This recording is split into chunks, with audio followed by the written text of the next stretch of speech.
everybody, hello everybody, hello everybody, hello everybody, and welcome back to my YouTube channel. Hello everybody, and welcome back to my YouTube channel. If you like theory and furry content, as well as arts and crafts, you are in the right place. Make sure to leave a like on this video and subscribe to my channel if you like this content, and let's get on with the video.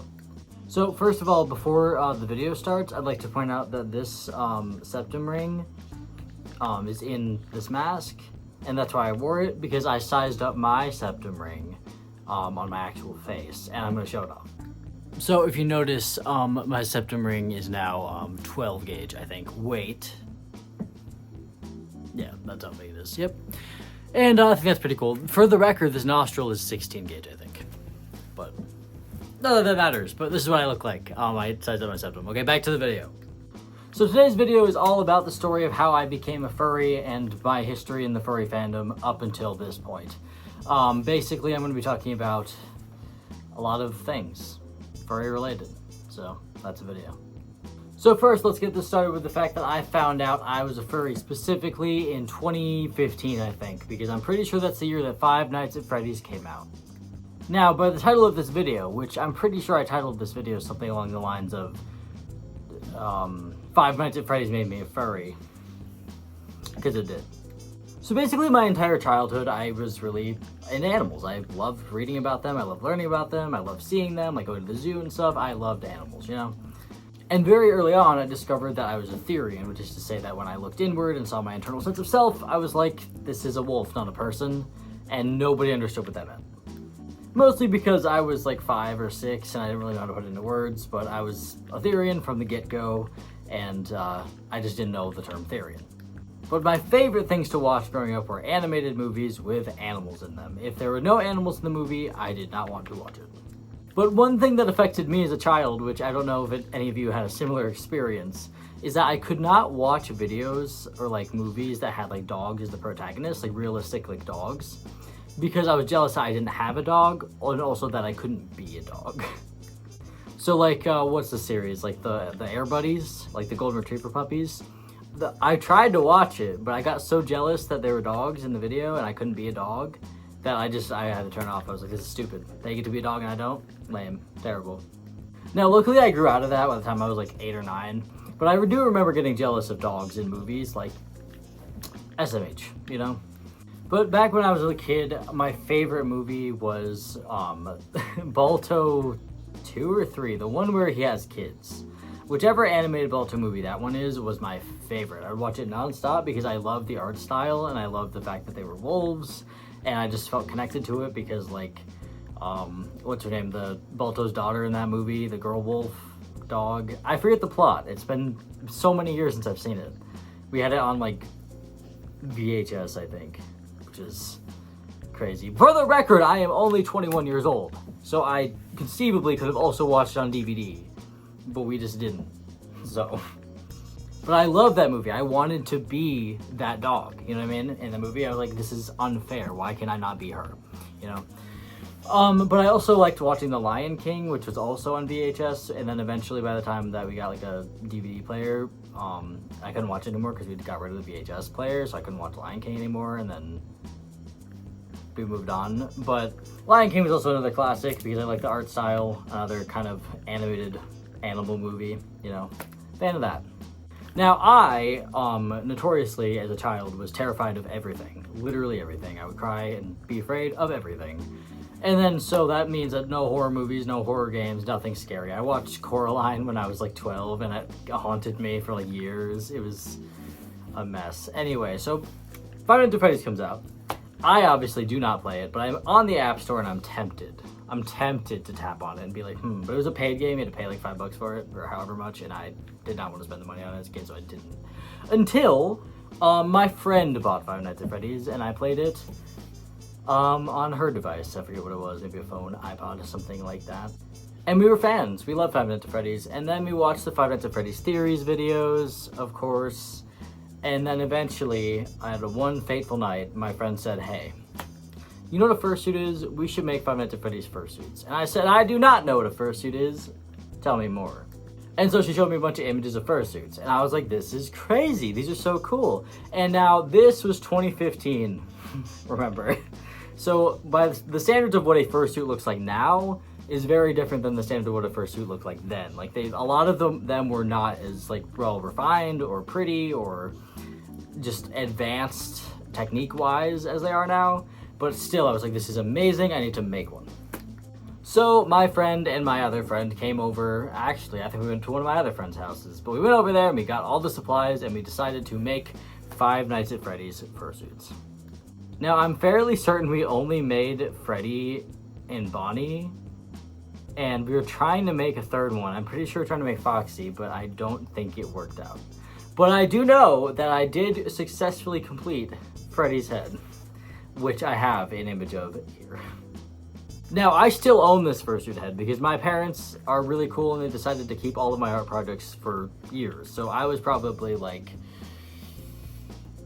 12 or so, you know, when I made these, 11, 12, somewhere in that era.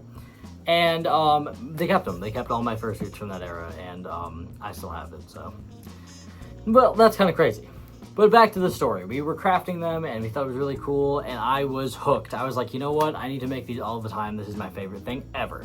So for the next several years, I would go to the art store whenever I could and buy a roll of upholstery foam and try to sculpt a fursuit head. After many, many, many, many failed attempts, I did successfully make a couple of them, which I'll put images of here, here, here.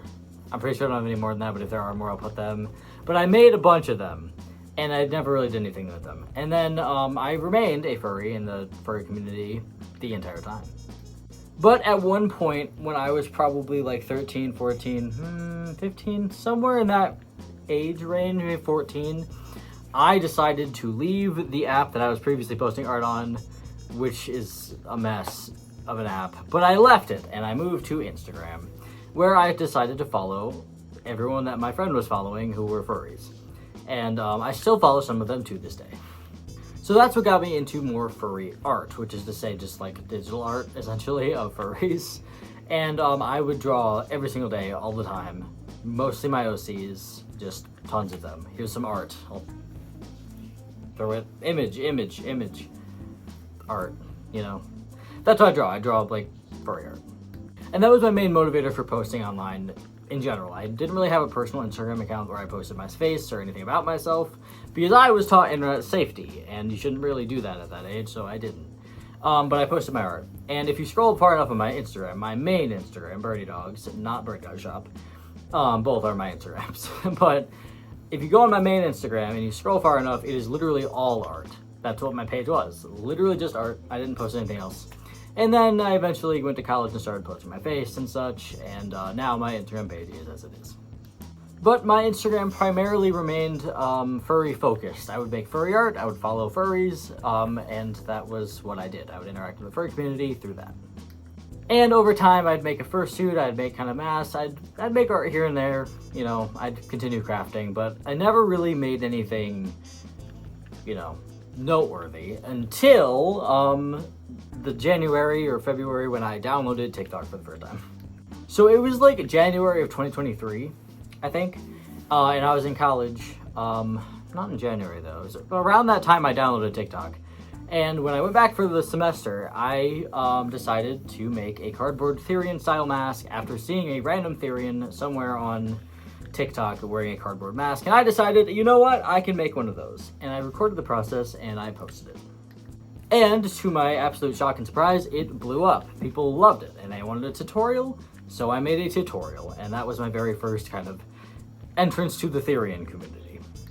At that point, I was just like, yeah, I'm a furry, you know, I'm not a Therian, because I did not look up the definition of what Therian meant until the following July. So I would make, you know, furry content, you know, here and there, and then that following, maybe it was June. So June 2023 or July 2023, I googled what Therian meant, and I was like, oh, that's what I've been experiencing my entire life. Okay, so I guess I am a Therian.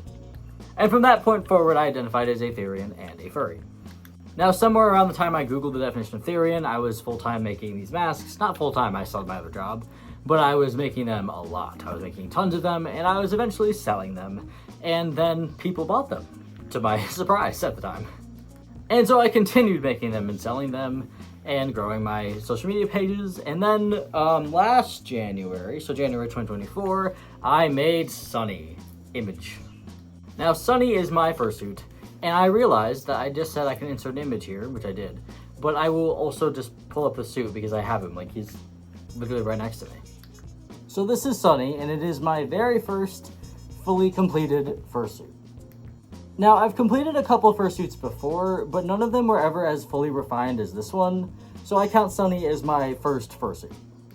He's at the very least the first fursuit that I didn't cut any corners on, because every fursuit I've made so far was for myself, and because I don't really care as much about quality, I would cut corners on my previous suits. But this guy, I did everything exactly as I wanted to, and should do, just so I could be prepared if I ever wanted to make another one to sell.